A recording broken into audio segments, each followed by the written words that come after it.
Hello bachchan, let's read the question. The question says when a solute is added to a pure solvent, which statement is not true? Option A, vapor pressure of the solution becomes lower than the vapor pressure of the pure solvent. Option B, rate of evaporation of the pure solvent is reduced. Option C, solute does not affect the rate of condensation. Option D, none of these. So first of all, let us check the key concept of the question. The key concept of this question is that when we add a solute to a solvent, a solution is formed. और जब form solution बनता है तो क्या होता है कि suppose ये सॉल्वेंट मॉलिक्यूल्स है तो इनके बीच बीच में कुछ सॉल्यूट मॉलिक्यूल्स भी अपनी जगह बना लेते हैं, जैसे ये सॉल्यूट मॉलिक्यूल्स है और ये है सॉल्वेंट मॉलिक्यूल। और सॉल्वेंट मॉलिक्यूल वॉलेटाइल होते हैं तो वेपर में कन्वर्ट होते हैं तो वेपर प्रेशर कॉज करते हैं। लेकिन क्योंकि बीच बीच में सॉल्यूट मॉलिक्यूल भी हैं तो जो जितनी सरफेस पहले मिल रही थी इवेपोरेशन के लिए उतनी अब नहीं मिल पाएगी, इसीलिए वेपर कम बनती है और वेपर प्रेशर लोअर हो जाता है। यानी कि जो सॉल्यूशन होता है that has lower vapour pressure as compare to the solvent. जो प्योर सॉल्वेंट होता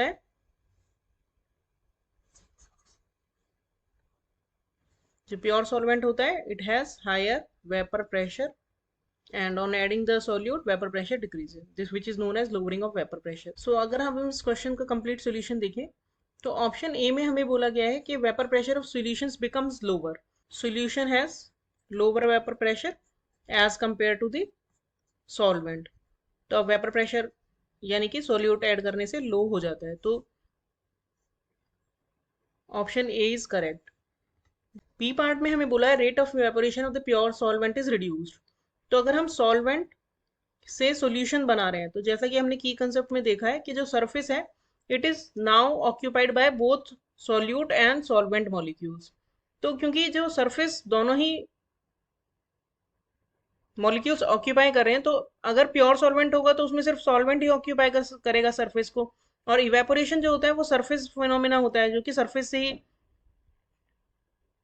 ऑपरेट होता है। तो ऑब्वियसली प्योर सॉल्वेंट में ज़्यादा सरफेस में सॉल्वेंट मॉलिक्यूल आ पा रहे हैं तो यहाँ पे इवेपोरेशन मोर होगा जब ओनली सॉल्वेंट है, और अगर सॉल्यूशन है तो उस वाले केस में इवेपोरेशन जो है कम हो जाएगा।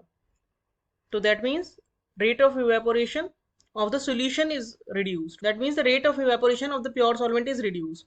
पहले ज्यादा थी प्योर सॉल्वेंट में और जब हमने सॉल्यूट कर दिया तो वो रिड्यूस हो गई, तो ये भी करेक्ट है।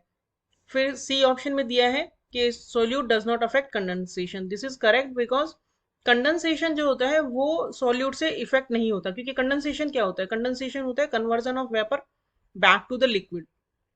तो अगर सपोज यहाँ पे कोई हमने एक बीकर है, इसमें से इवेपोरेशन हो रहा है इस तरह से और इसके ऊपर हमने कोई लिड लगा दी और ये मॉलिक्यूल्स वापस से यहाँ पे हम इसे कूल कर रहे हैं यूजिंग आइस और समथिंग, तो वेपर जो है कंडेंस होके वापस लिक्विड में आएंगी।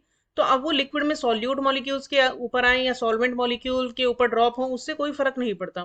तो it's not going to the molecules are not going to affected by the solute और द सॉल्वेंट मॉलिक्यूल जो कंडेंस हो रहे हैं। तो कंडेंसेशन की जो रेट होती है it does not get affected by the presence of solute.